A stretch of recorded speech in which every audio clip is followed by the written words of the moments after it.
घोसपुर लागू गुज़िरियल ॾींहुं जंगण पुलिस थाणे जे कच्चे वारे इलाइक़े जे ॻोठ हलीम जागराणी में फसल जी बेल ऐं चौपायो माल फुर तां जागराणी बिरादरी जे ॿिनि धुरनि विच में झेड़ो थियो हो, जंहिंमें ॿिन्ही धुरनि जे हथियारबंदनि हिक ॿिए मथां जदीद हथियारनि सां फायरिंग करे ॾिनी। फायरिंग जे नतीजे में धुर हलीम जागराणी जा मोमिन जागराणी करीमन जागराणी क़तल थिया हुआ, जॾहिं त ॿ ॼणा होत जागराणी ऐं शेर जागराणी ज़ख़्मी थिया हुआ। ॿिए तरफ़ ॿी धुर शामोर जागराणी जा उबैदुल्ला जागराणी, टीमू जागराणी, ॾहेर जागराणी, दिलशेर जागराणी क़तल थी विया हुआ। मजमूई तौर ॿिन्ही धुरनि जा 6 ॼणा क़तल थिया हुआ ऐं ॿिन्ही धुरनि जा 6 ॼणा ज़ख़्मी पिणु थिया हुआ। ॿिन्ही धुरनि जे 6 मक़तूलनि जा लाश पुलिस ऐं वारिस खड़ाए कंदकोट सिविल अस्पताल आंदा, जिते ज़रूरी कार्रवाई बाद लाश वारसनि हवाले कया विया आहिनि।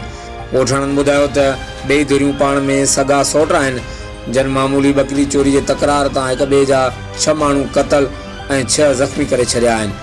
राब्तो करण ते पुलिस ॿुधायो त वाक़े जो केस दाख़िल कोन थियो आहे। धुरियूं ईंदियूं त वाक़े जो केस दाख़िल कंदासीं। का बि गिरफ़्तारी अमल में न आई आहे, जॾहिं त इलाइक़े में छिकताण बरक़रार आहे ऐं धुरियूं मोर्चा बंदि आहिनि। हर वक़्तु आगाहण लाइ ॾिसंदा रहो JTN न्यूज़ घोसपुर।